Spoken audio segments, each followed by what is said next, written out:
Bueno, hoy es martes con el Gocho y por supuesto que lo tenemos en línea. Así que lo paso a saludar porque el programa de hoy viene cargado con tantas cosas que ha pasado el fin de semana, incluyendo las elecciones de Bolivia, donde este país ha dado totalmente un viraje hacia la derecha. Buenas noches, ¿cómo estás? Un placer saludarte. Bienvenido a la plataforma de Caracas TV Internacional y, por supuesto, Políticamente Hablando. ¿Cómo estás? Muy buenas noches, doctora. Un saludo a su distinguida audiencia y hoy, martes 19, es un día bien interesante porque la semana pasada fue muy corrida, pero quizás lo más importante para los venezolanos es que por segunda semana consecutiva se acabó la pastilla del Operan en toda Venezuela y además ya comenzaron a fallar las dotaciones de pañales Securezza, porque la crema del régimen parece que están pensativos. Eso por una parte. Y por otra parte, ustedes, de acuerdo a lo que dice el señor Mundarain, que al bigotón probablemente se le van a respetar sus derechos. Ahora, hay una cosa que hay que tener clara. Yo no respondo cuando en el calabozo esté con Harry de la Hermandad Aria y esté con Tyrone y Jamal, que sean dos bichos del Black Lives Matter, y además esté con John Jairo y lo pongan a toda hora del día a recoger el jabón. Por eso yo no voy a responder. Le copio. Bueno, es que lo que realmente las cárceles y las personas que cuidan las cárceles, incluyendo sus directores, su función es cuidar que funcione, valga la redundancia, bien la cárcel, se respeten los derechos de los presos, pero es muy difícil poder controlar lo que pasa entre los presos. Por eso hay que estar pendiente y hay que, por supuesto, salvaguardar los derechos a Maduro, que Maduro nunca le ha guardado a los presos venezolanos, solamente por pensar diferente, por decir algo a los militares, a los civiles, a los que dijeron el 28 ganó el Mundo González Urrutia y no ganó él. Así que eso se lo dejo a la comunidad penitenciaria donde se encuentre este hombre que ha violado todos los derechos humanos de los propios venezolanos. Seguimos, porque la cosa está pelúa. Tú sabes que yo en el editorial, mi querido Gocho, puse a Maduro diciendo una cantidad de cosas y me pareció que estaba un poco como descuadrado, como amanecido. Inclusive vi otro video donde dijo, yo no duermo, pero Trump tampoco. ¿Cuál es tu opinión sobre eso? Bueno, la diferencia es que este infeliz no duerme porque él sí lleva la cuenta de las maldades que ha hecho y sabe que tiene una cantidad de ánimas en pena que le dan vueltas a todo momento. Pero también lo otro interesante es que ese sujeto no sabe sacar cuentas y la matemática en su cabeza lo traiciona.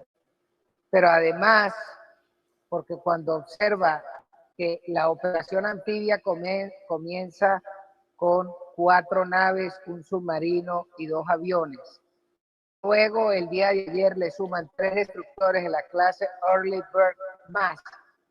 Entonces la cosa se pone más peliaguda.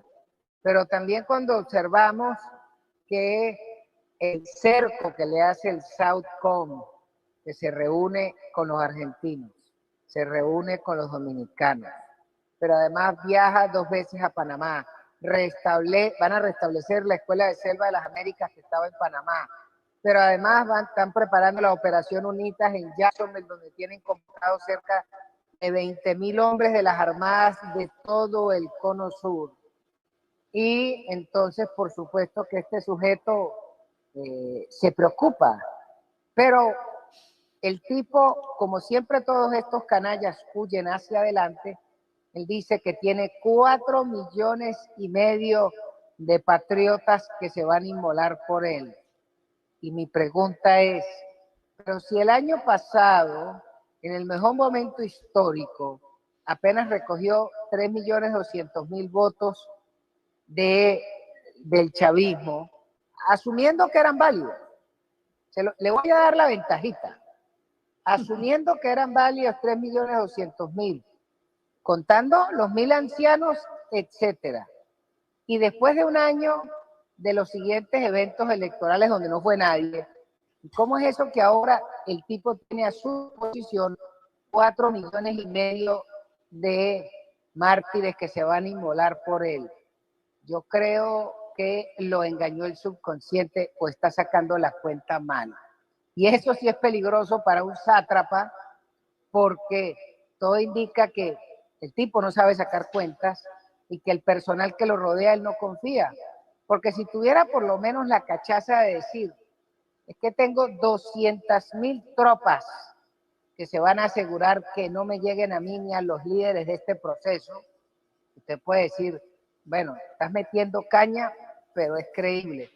Pero cuando este Bolsas desprecia a todos los militares, desprecia a los policías, y él asume que quien lo va a defender es una población de 4,5 millones de venezolanos que apenas están logrando hacer 1 o 2 comidas al día. Yo no entiendo de dónde va a sacar ese poco de gente, dónde va a sacar la comida para 4,5 millones de tipos que lo van a cuidar. Pero lo último en guaracha que inventa este imbécil es que le van a dar armas a los campesinos. Y digo yo, le va a dar armas a los campesinos. Vaya y llévele las armas.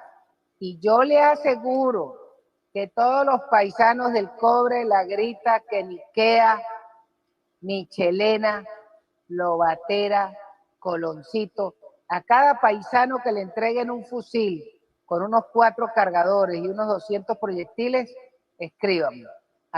Escríbalo. A los primeros que se van a cascar es a los que se lo entregaron.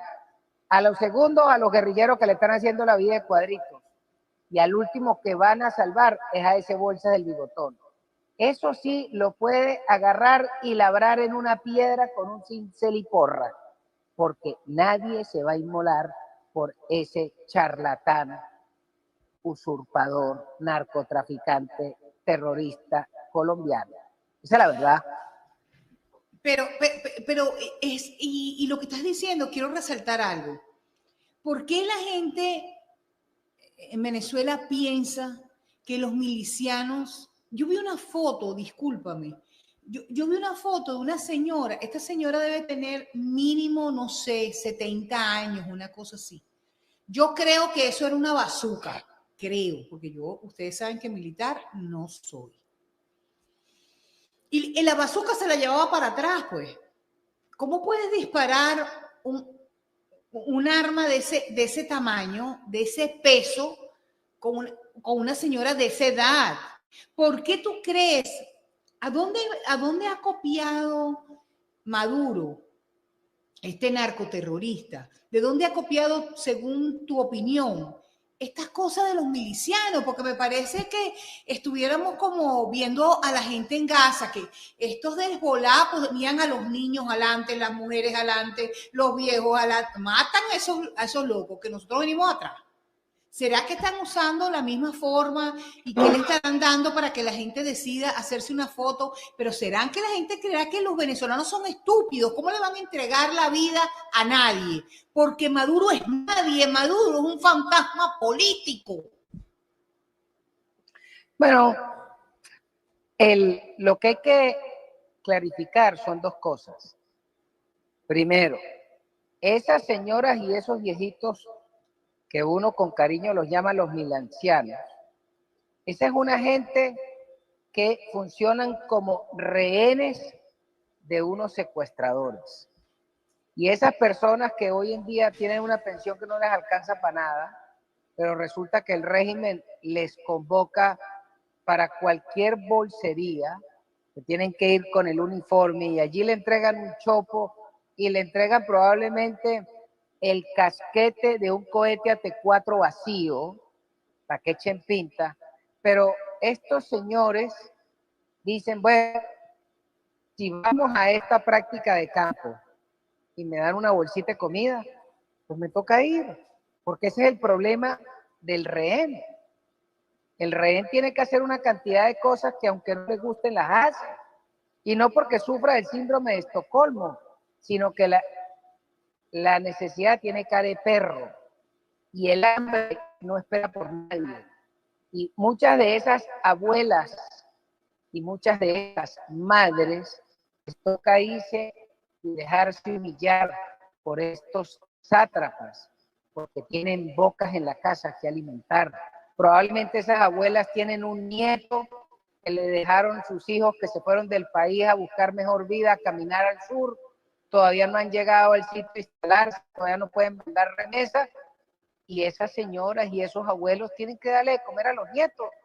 Y si eso significa que se tienen que montar un fusil a las costillas o tienen que montarse una bazuca, un lanzacohete Carl Gustav o el lanzador de un RPG-7, bueno, esa gente lo tendrá que hacer, insisto, porque ese es el problema de los rehenes.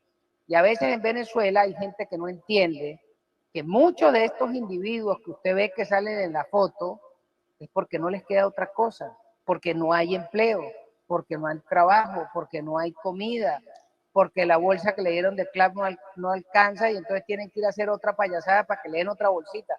Eso es lo que estamos viviendo hoy en Venezuela y esa es parte de la tragedia por la cual la apuesta venezolana es cambiar el país para una sociedad decente, pero pasa por acabar con estos sujetos y además avisar claramente que no se perdonará la impunidad, porque lo más preocupante hoy es el día después.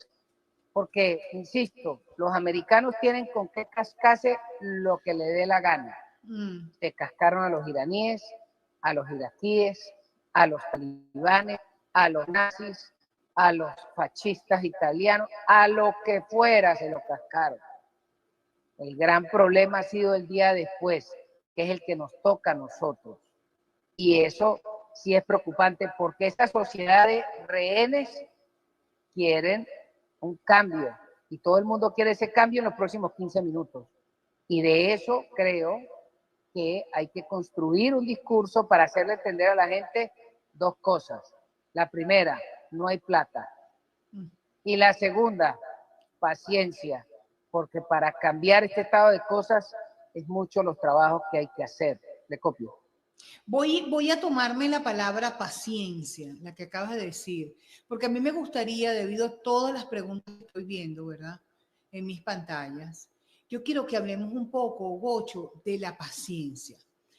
Pareciera que el 90% de los venezolanos que están dentro de Venezuela y los que están fuera, que también quieren regresar, que somos secuestrados también de alguna forma, desterrados. Queremos, con este movimiento que acaba de hacer el presidente Trump, que lo origina, y quiero, discúlpenme que diga esto, porque pareciera que a la gente no le gusta, pero esa es la verdad. Venimos a hablar de verdades, venimos a hablar de situaciones reales. Este movimiento que está haciendo el presidente Trump en el Mar Caribe no es porque nos tengan lástima o nos tengan, oye, pobrecitos, tienen 26 años llevando palo, pobrecito, miren, vamos a ayudarlos a cambiar, a que respeten la voluntad del pueblo, porque los venezolanos no conseguimos el camino para poder ejecutar la voluntad del pueblo. No es por María Corina Machado, señores, este movimiento es porque este narcoterrorista que usurpa el poder en Venezuela, que se llama Nicolás Maduro Moros, le llenó de droga a los Estados Unidos. Y eso tiene un precio. No podemos hablar de invasión, de ocupación, porque el señor que está en Miraflores no es presidente de la República. Es un prófugo de la justicia americana y lo van a cazar. Entonces, quiero basado en esto, yo quiero que tú en tu visión le expliques a la gente por qué hay que tener paciencia y por qué nos tenemos que adaptar a los americanos, porque solo durante 26 años no hemos podido, por muchas razones. No solamente porque tenemos en Miraflores a este señor y lo tuvimos antes a Chávez, no solamente por eso, es que tuvimos una oposición que le hizo el juego y me robo, me hurto la frase de Noel Leal, quiero salir del bechavismo, pero la oposición no me deja. Entonces, yo quisiera que tú me explicaras en tu visión cómo ves esto, por qué la paciencia y por qué tenemos que jugar a la paciencia. Bueno, es que tenemos dos opciones. La primera, vamos a ver el juego en clave venezolana. En clave venezolana, a nosotros nos toca el deber de quitarnos estos tipos encima y cumplir con el artículo 350 y el 333.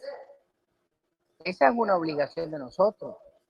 Pero dentro de esa obligación hay una cantidad de sujetos que deberían estar cumpliendo esas normas, que son aquellos individuos que supuestamente jugaron a la bandera para defender la soberanía y defender las leyes, pero no lo están haciendo.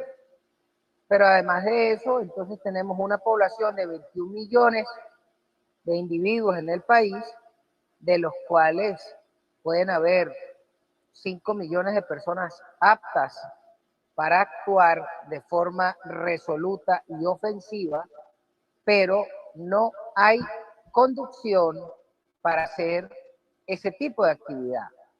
Y el problema es que la generación espontánea no funciona. Las actividades políticas, bien sea de orden pacífica o de orden militar, pero en el fondo una orden militar es una política. Lo que pasa es que es una política con armas, pero sigue siendo un acto político. Y todo acto político tiene que tener una visión, tiene que tener un plan y tiene que tener una conducción. Y como usted lo acaba de decir, en los últimos 26 años, pues más o menos en los últimos 24, quienes condujeron los destinos del país siempre pensaron en la solución pacifista, legaloide, electoral, constitucional, por la Carta Interamericana y por toda una sarta de bolserías. ¿Y qué pasó?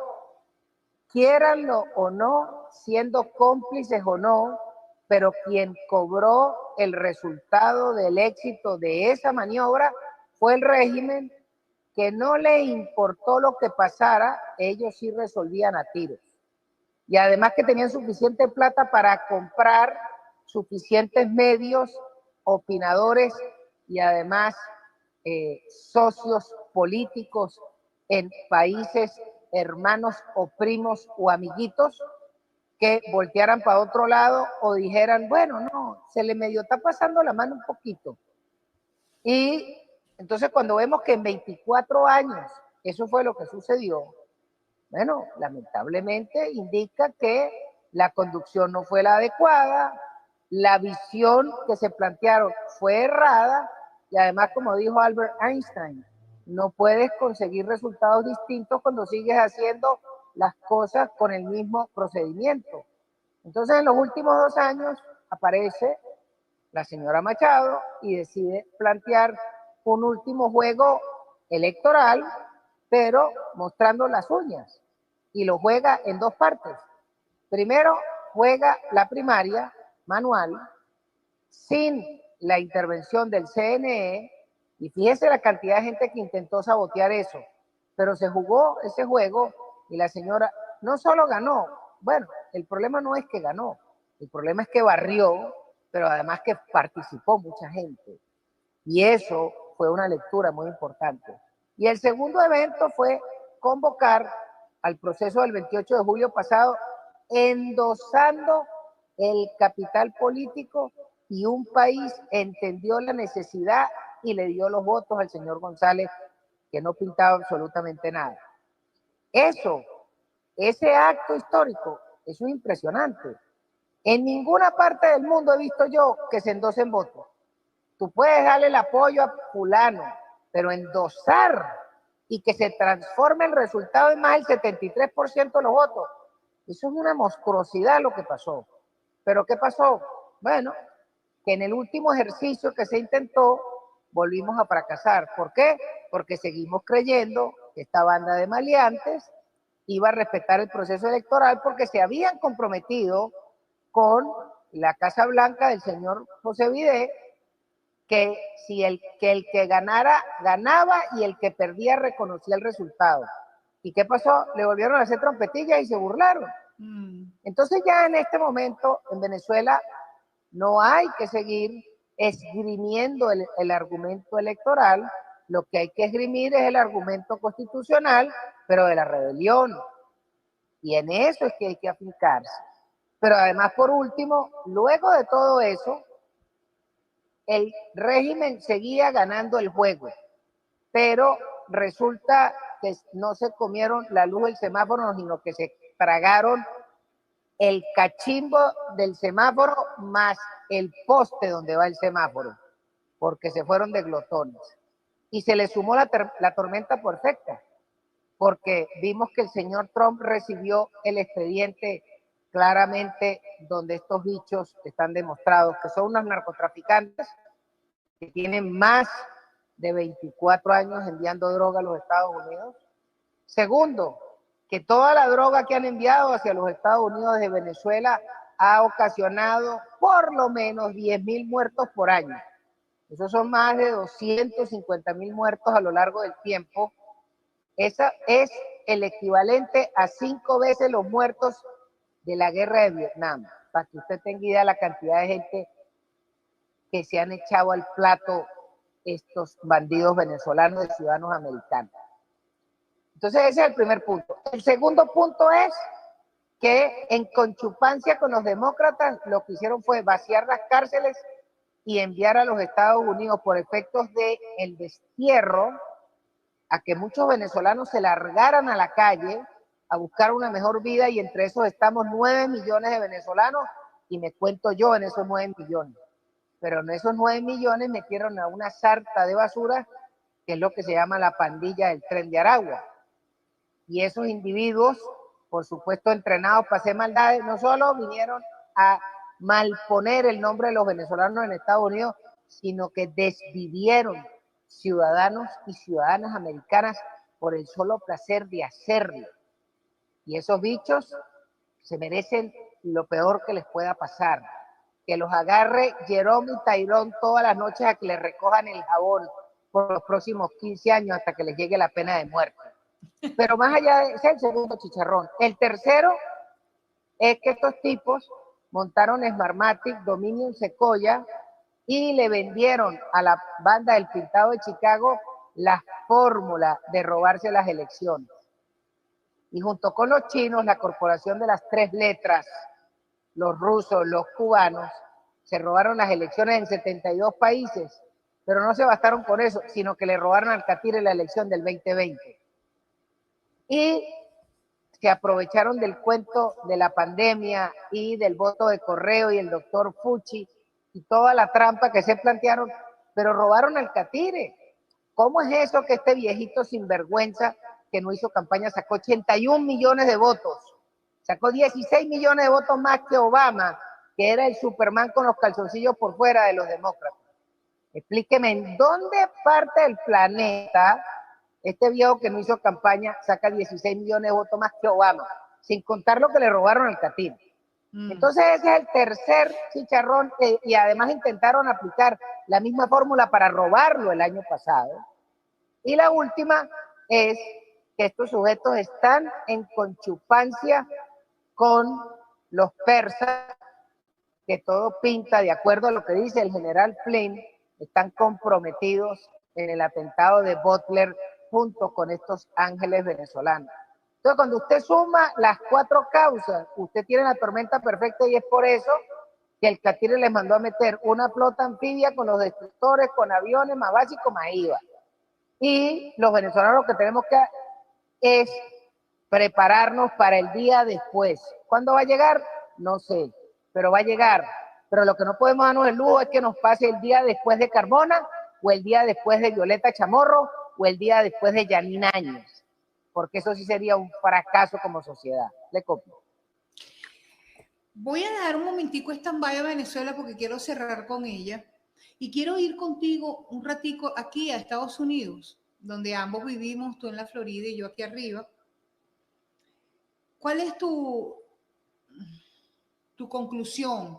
No solamente del encuentro del presidente Trump con Putin en Alaska, sino el de todos los presidentes, incluyendo al presidente Zelensky de Ucrania, aquí en la Casa Blanca, donde un periodista le preguntó, ¿y cuándo vas a ir a elecciones? Cuéntame. Bueno, la verdad es que el presidente Trump recibe un planeta en pleno relajo, que observamos que a 7 meses de mandato el hombre ha logrado parar 6 conflictos bélicos. Y el séptimo, que es el que él decía que lo iba a resolver más rápido, se le ha alargado, que es el de Rusia y Ucrania. Pero ¿qué pasa? Para buscar la paz,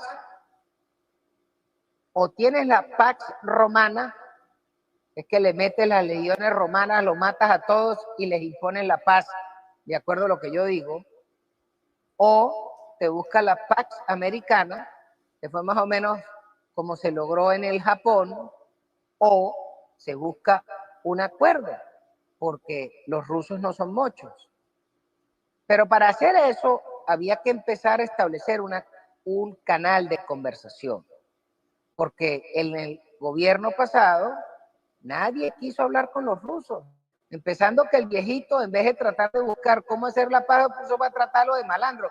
Y no es que no lo sea, pero tú no puedes decirle a un tipo malandro cuando tú no has planteado qué es lo que se necesita para buscar la paz, sino que este viejo se fue a operar una catarata con una motosierra. Pero sigo.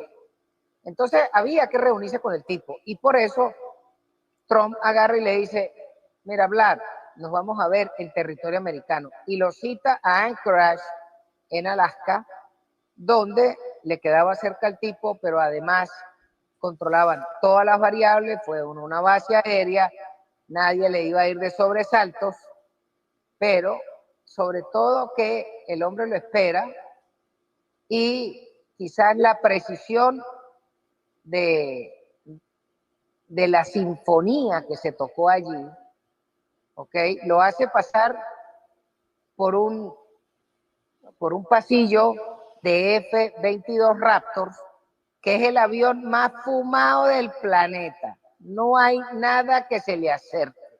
Por encima de los F-22 están los aviones de Guerra de las Galaxias. Así de zumbados son esos aviones.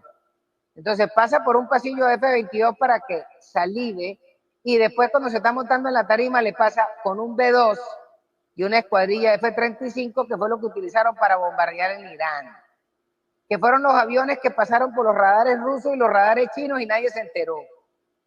Entonces se la pasó ahí para decirle, mira, Vlad, muévete en la foto, que con esto que te voy a cascar. Pero además sigue la sinfonía y se reúne solo con él en la limusina, y Vlad rompe protocolo y se monta en el carro de su adversario. Eso lo que demuestra es que el que tiene el sartén por el mango es el catire. Después van a la reunión y por supuesto que no iban a tener ningún acuerdo. ¿Qué está creyendo la gente? Que en la primera conversación el tipo que tiene 1 millón de muertos en las costillas, le destruyeron su ejército, su fuerza aérea, y que además está en una posición ofensiva sobre Ucrania, el tipo en ese momento iba a decir, sí, yo quiero la paz. No, fueron a conversar, y de esa conversación, por supuesto que hay cosas que no se saben, pero la única verdad es que se monta Vlad y se devuelve para Moscú, y el catire se monta en su avión y de una vez llama a Zelensky y le dice, mira, chiquitín, hablé con este bichito, y el tipo dice esto y esto. ¿Y qué le respondió Zelensky? No sé, yo no sé, para eso búsquense a Hermes. Pero después agarra y llama Trump a todos los líderes europeos y le dice, necesito una cumbre y vamos a reunirnos de una vez. ¿Y qué pasó? Que el lunes estaban convocados y llegaron a Washington Ursula von der Leyen, que es la presidenta de la Comunidad Europea, Mark Rutte, el jefe de la OTAN, Keir Starmer, el primer ministro inglés, Emmanuel Macron, el presidente francés, el presidente finlandés, la primer ministra italiana Giorgia Meloni, y el señor Friedrich Merz, que es el canciller alemán. Y esos tipos primero los llaman, les echan el cuento y los convocan. Y los tipos se presentaron toiticos el lunes en Washington para reunirse. ¿Y qué fue lo que vimos? Una larga reunión donde el señor Trump les leyó la propuesta rusa y por supuesto que no, nadie tiene que estar de acuerdo en la primera, pero está obligado a decirles, y además, y después de leerles eso, es que hacen la reunión secreta y ahí siguen echándose cuchillo y siguen planteando cosas. Y en este momento, ¿qué es lo que está como resolución? Que en 15 días van a buscar hacer una cumbre, Putin, Zelensky y Trump de buen oficiante, pero con el aval de la OTAN. Entonces todo el mundo diciendo, no, pero es que le mamaron gallo, no, pero es que vinieron los líderes europeos para que no le hicieran bullying a Zelensky. Nada de eso. A esa gente los invitaron, el secretario Rubio lo dijo, que ellos mismos llamaron a los líderes europeos y los convocaron a Washington para terminar de hablar y echarle el cuento con todos. Entonces, claro, la prensa de izquierda dice que Trump pierde el viaje a Alaska y que después los europeos lo naricean. Ahí no hay nariceo de nada. Ahí lo que están es planteando cuál es el juego. Fíjese que estaba reunido Zelensky con Putin Zelensky con Trump y Putin manda a bombardear diferentes localidades en Ucrania. Y por supuesto que los ucranianos le devolvieron bala también a los rusos. O sea, el frente no se ha detenido. Pero ¿qué dijo Trump? ¿Buscamos un cese al fuego o buscamos una paz? Una paz. En eso es que anda Trump. Dice, yo quiero buscar la paz porque yo no quiero que se sigan matando ni los ucranianos ni los rusos, porque a mí no me da placer que la gente se esté matando. Bueno, eso es lo que estamos observando al día de hoy, pero eso es una visión objetiva de los hechos. Hay una cantidad de secretos que no lo sabemos, pero hay cosas, hay acciones que hablan más que las declaraciones. Y es, por ejemplo, el sobrevuelo del B-2 con los F-35, eso es una declaración. Segundo, que se hayan venido inmediatamente el lunes los líderes de la OTAN, que son los que tienen la plata y le están comprando las armas a Trump para dárselas a Zelensky. Tercero, que es la OTAN y los americanos los que le han dado la inteligencia y las armas para diezmar el poderío militar ruso. Cuarto, que quien ha puesto la sangre han sido los ucranianos, pero las armas las puso la OTAN y los Estados Unidos, y con el repele de los arsenales de la década de los 80 y 90, que al día de hoy estuvieran gastando un dineral en la destrucción de esas armas, y con esas armas viejas acabaron con los rusos, eso no tiene parangón. Y lo que están poniéndose de acuerdo es a ver cuántas más armas le van a seguir mandando hasta que llegue el momento de la paz, porque lo único que tienen claro los europeos es que si ellos no pagan la cuenta para parar a hablar, después los europeos no solo van a tener que seguir pagando la cuenta, sino que van a tener que ponerle más sangre que la que ponen hoy los ucranianos. Ahí es donde está el juego hoy. ¿Qué va a pasar? Bueno, hay que dejar que se desarrollen los eventos, pero el último punto es que en medio de ese proceso, Trump agarró y le mandó una flotilla de naves armados hasta los dientes para atacar al principal socio de la cuadrilla de bandidos, que es de donde le robaron la elección a Trump, que es Venezuela. Y además con una orden clara de captura para un narcotraficante terrorista que en algún momento se le consideró presidente de Venezuela. Algunos lo consideraron, pero que al día de hoy el gobierno americano a quien reconoce es a la señora Dinora, que es la jefa del Poder Ejecutivo en el Departamento de Estado, y que además reconocen al presidente González como el presidente electo, y a este narcotraficante, ya lo dijo Caroline Leavitt hoy, es un prófugo de la justicia y lo que tenemos es que capturarlo. Eso es lo que yo veo de lo que pasó entre Alaska y ayer en Washington. Le copio. Vamos, pasaporte en mano, mi querido Gocho. Vámonos a Bolivia, porque el domingo 17 de agosto estuvo extremadamente movido Bolivia, y los resultados han dejado a todos realmente sorprendidos. Barrieron con los socialistas, ni un senador sacaron. Increíble cómo el pueblo boliviano ha dado una demostración sin un tiro, sin un muerto, que estaban cansados del socialismo. Por eso que en paz descanse el socialismo, Gocho. Bueno, tal vez hay que ver a algunos opinadores especializados del tema boliviano para entender qué pasó allí. A lo que hay que hacerle un requiem y que no que en paz descanse, que se vayan con Lucifer, es al régimen narcotraficante socialista boliviano del Indio Evo y de Arce, el presidente Catacora. Eso es lo que pasó. El pueblo boliviano le clavó la tachuela en el ataúd a esa forma de desgraciarles la vida. Y una cosa es que no hubo muertos ayer, pero es que estos socialistas en Bolivia tienen muchos muertos a lo largo de 20 años. Pero además de eso, ¿cuál fue la siguiente lectura? Y cuando digo que es el requiem a los narcos, es porque los que eligieron en Bolivia fueron socialistas. El señor Paz, hijo del presidente Paz Zamora, es un individuo de corte de centroizquierda. El señor Tuto Quiroga, aunque la prensa lo quiera pintar de ultraderechista y lo que usted quiera, pero ese señor es un globalista de centroizquierda también. Lo que pasa es que comparado con Evo pareciera de derecha, pero no nos caigamos a mentiras. Pero el único que era de derecha, que era el señor Jaime Dun, no lo dejaron correr. Así como a la señora Machado no la dejaron ser candidata, al señor Jaime Dun no lo dejaron correr. Por eso es que en Bolivia no ganó la derecha. Ganó el menos malo de acuerdo a los intereses de los comunistas narcotraficantes.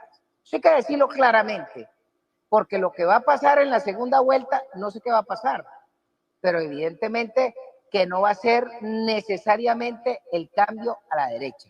Punto uno.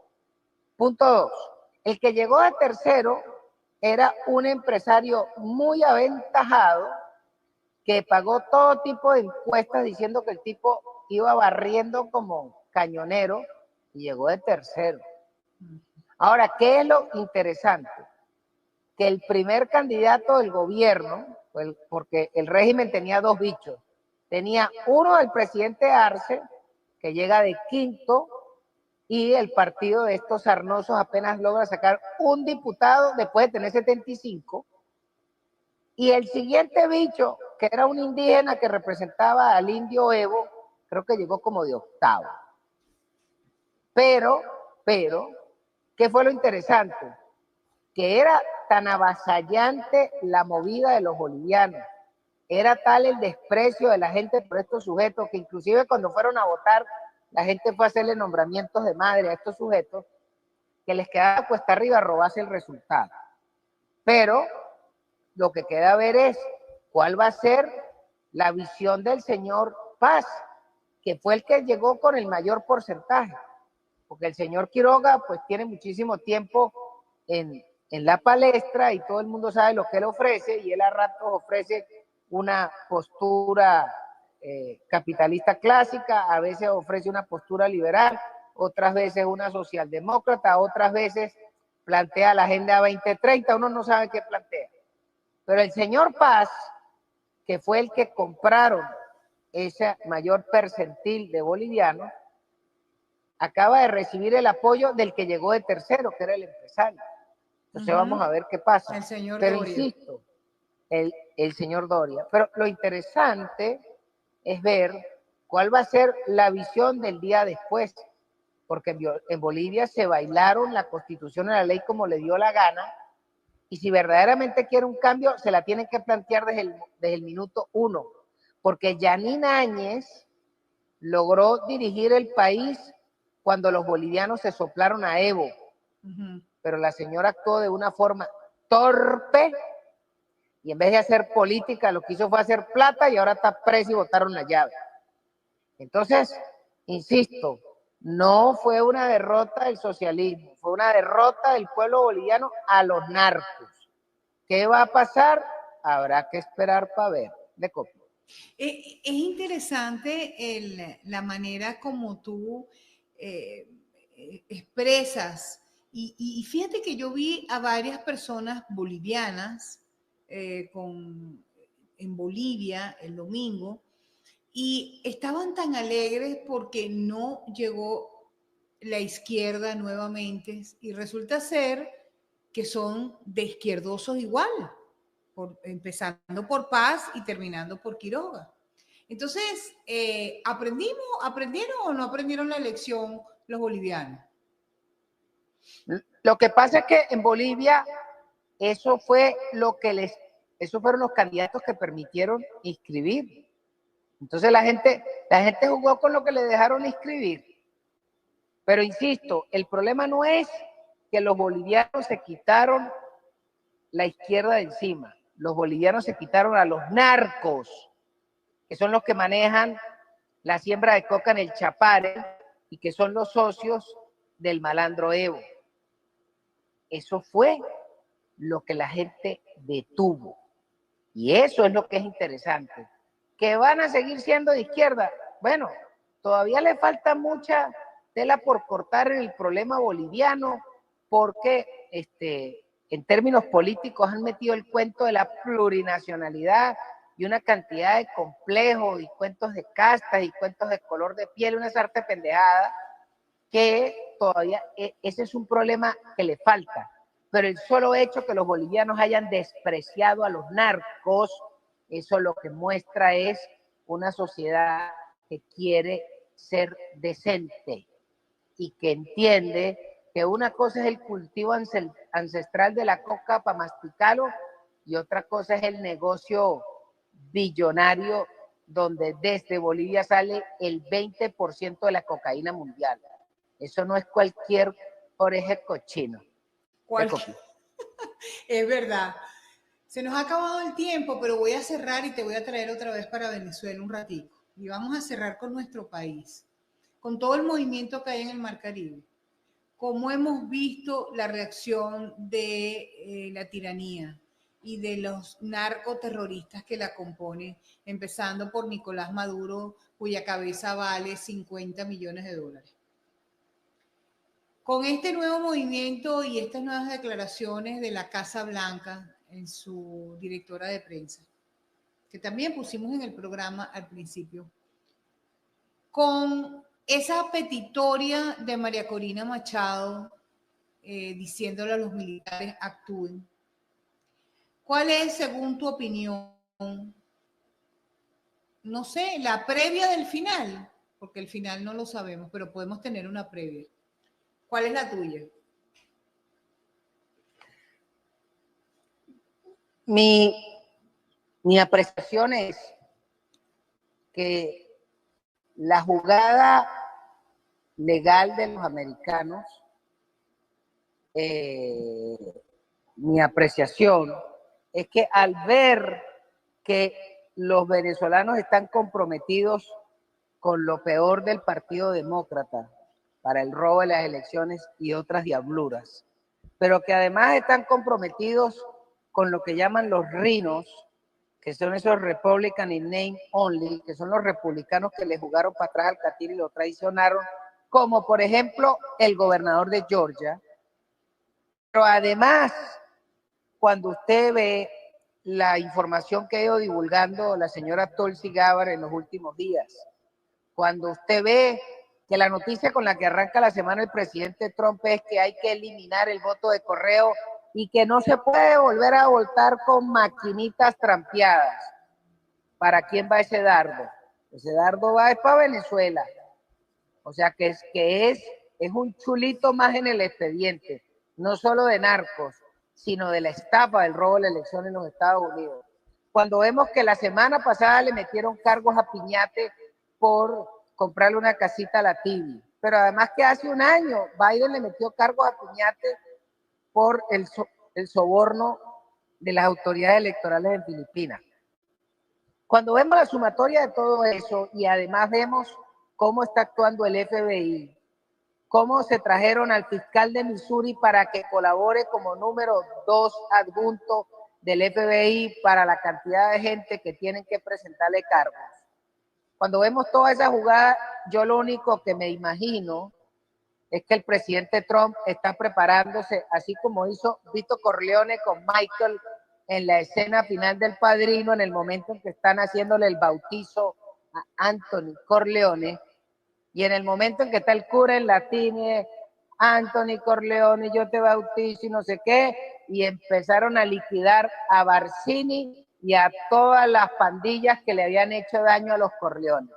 Bueno, yo lo que veo es que el señor Trump está preparándose el último acto de la primera película del Padrino, donde los liquida a todos.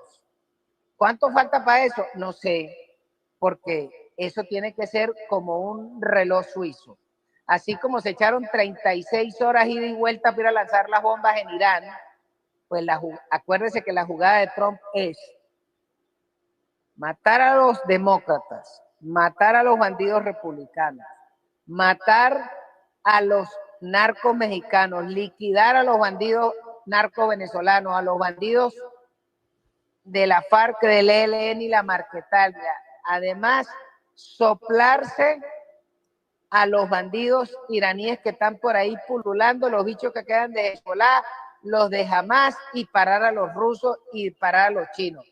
Cuando usted ve que la jugada es como una carambola de 14 bandas, usted tiene que entender que la jugada venezolana es parte de esa maniobra y por eso tarda. Ahora, nuestro deber es tener ya preparado el juego para el día después. Y eso es lo que es importante, porque al día de hoy, ¿qué es lo único que tenemos cierto? Lo único que tenemos cierto es que el presidente Trump reconoció al señor González y que el presidente Trump y su equipo de gobierno reconoció a la señora Machado. Bueno, si eso es lo único que tenemos, si eso es el único clavo ardiendo que tenemos, nos tenemos que agarrar y básicamente conminar a la señora Machado que se prepare para el día después.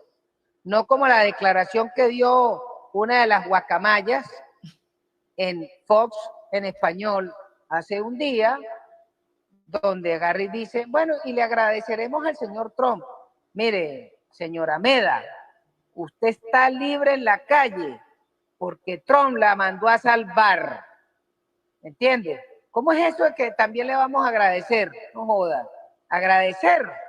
Lo que tiene que plantear es mandar a hacer una estatua y que salgan las guacamayas a carretearlo por el pueblo de Táriba, así como cuando sacan la Virgen en procesión.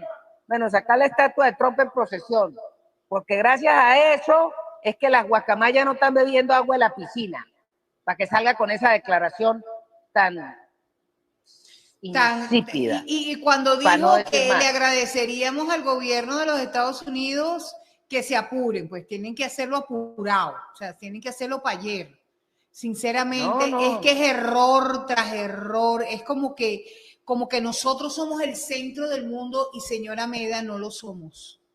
Es que hay un detallito que se llama la falta de ignorancia y la falta de modestia, porque el ignorante la pregunta por si va a poner la torta, pero el que no le falta ignorancia se lanza por esa piscina sin agua.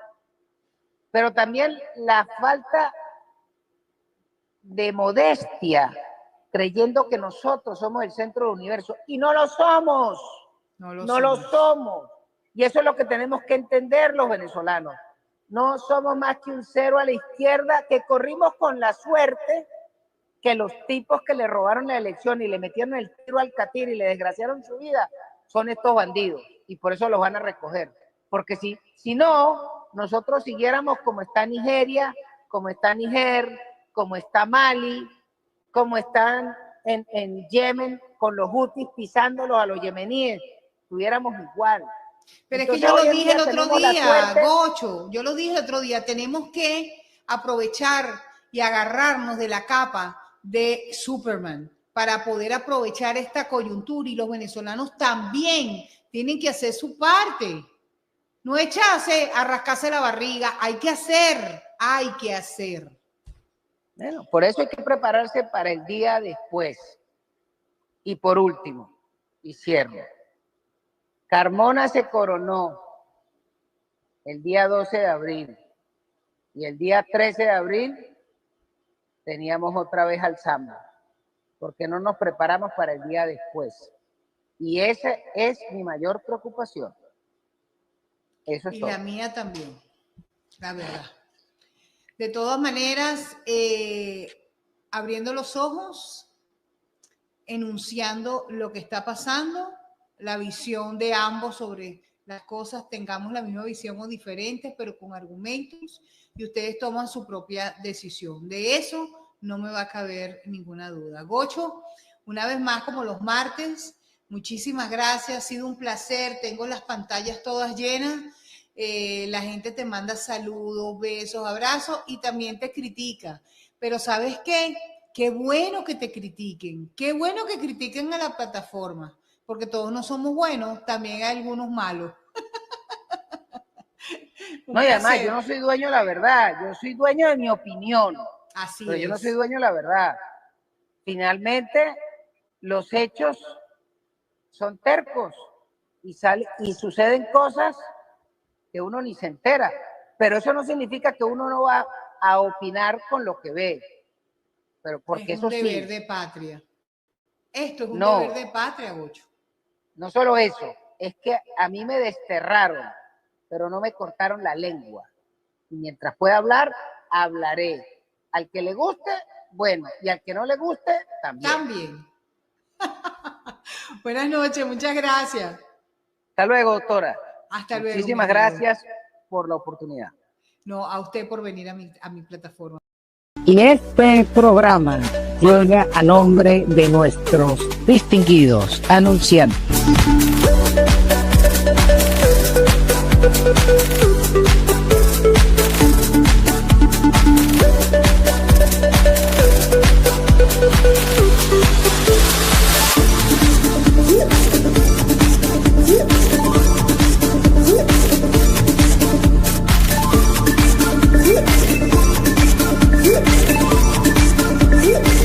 No deje de suscribirse a la cuenta, denle a la campanita, póngale la mano y además si puede envíe un super chat. A todos se les agradece.